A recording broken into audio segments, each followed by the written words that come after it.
जीव हमारी जाति है, मानो धर्म हमारा, हिंदू मुस्लिम सिख ईसाई को धर्म नहीं है न्यारा।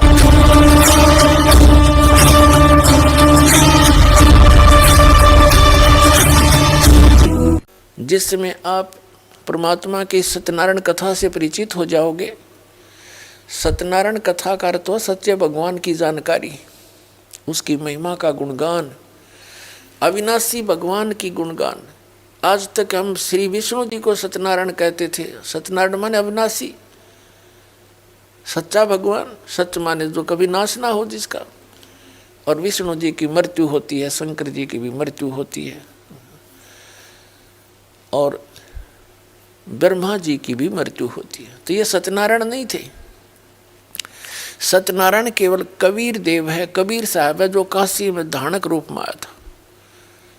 बनारस के अंदर 120 वर्ष रहे, सहशरीर आए थे, शिशु रूप धारण किया था और सहशरीर चले गए थे मगहर से हजारों लाखों की संख्या में उपस्थित दर्शकों के सामने। उनके सब जब परमात्मा एक वस्त्र बिछाया था, एक चद्दर एक ऊपर ओढ़ कर लेटे थे। कुछ देर के पास आकाशवाणी हुई थी, देखो मैं जा रहा हूँ, इस चद्दर में कोई मुर्दा नहीं है। चद्दर उठा के देखी, सुगंधित फूल मिले थे।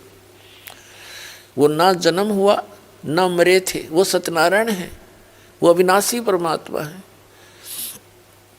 नारायण का अर्थ होता है जल पर आकर आने वाला, जल पर विराजमान होने वाला।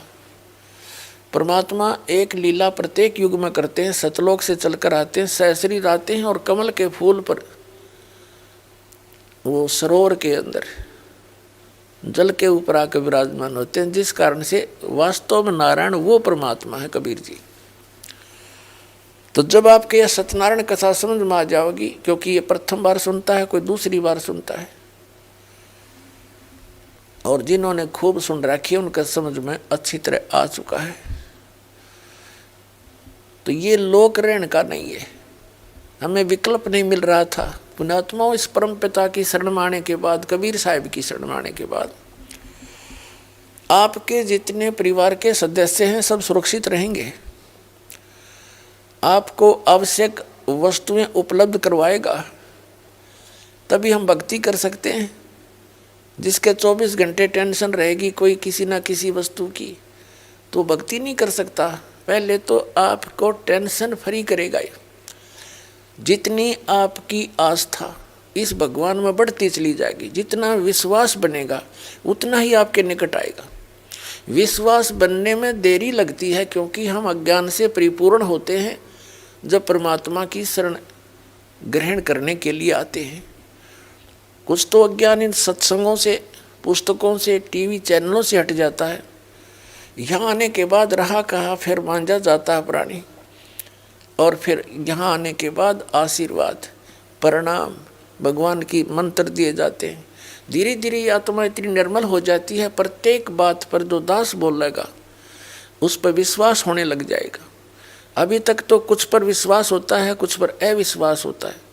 तो इसी प्रकार परमात्मा पर हम पूर्ण विश्वास ना कर पाते, तब तक देरी रहेगी आपके सब कार्य से दौड़ने में। और जब आपको पूर्ण विश्वास हो जाएगा, फिर तो कहना ही क्या है।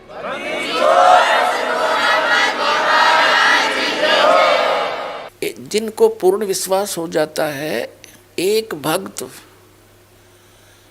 ऐसे ऐसे सुख बताता है कि उसका कहता है जी कितने एक बताऊं, गिनती नहीं।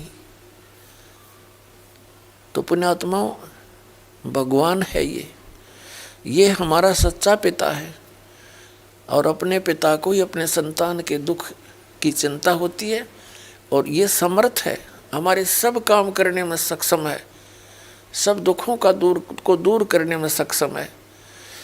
ये समर्थ परमात्मा है। इस पर विश्वास करके देखो पूर्ण हृदय से, फिर देखना सारे काम ठीक होंगे। तो आप जब तक यहाँ रहोगे, आपको अपना परिवार, आपके बच्चे, भाई बहन, माता पिता सभी प्रिय लगते हैं। और इसकी शरण में आने के बाद आपको ये सब, आप इनके साथ रहोगे जब तक आपका सतलोक गमन नहीं होगा।